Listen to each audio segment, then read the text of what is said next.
The Native American Trail of Tears. The Trail of Tears started with the Indian Removal Act of 1830. By 1838, almost all Cherokee tribes east of the Mississippi River had been moved to the west. The state of Georgia then tried to silence the Christian missionaries that were helping the Cherokee. This was going on for more than 25 years. This case was taken to the Supreme Court and ruled that Georgia was unqualified to enact laws regarding the Cherokee. They ruled that only the federal government could deal with the Cherokee and only through treaty. John Ross then asked the government to pay the Cherokee $5 million for a voluntary move to Oklahoma. When the government refused, he then demanded $20 million. Instead of paying this fee, the government created the Treaty of New Echota. The treaty stated that a voluntary move must be made by 1838 in exchange for $5 million. In May of 1838, federal and state troops invaded the Cherokee Nation.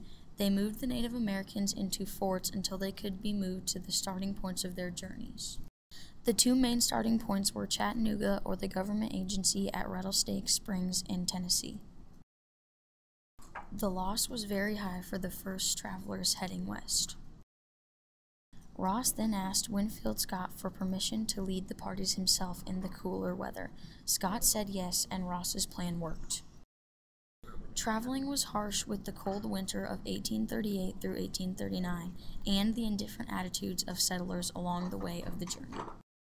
Because of the leadership of the Cherokee, the loss of Native Americans went way down. Most Native Americans and Trail of Tears travelers reached their new homeland in early 1839.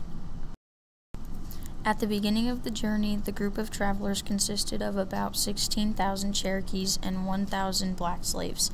By the time they reached the destination, approximately 4,000 travelers died.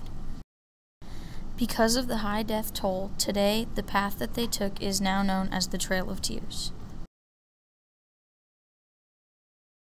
Thank you for listening.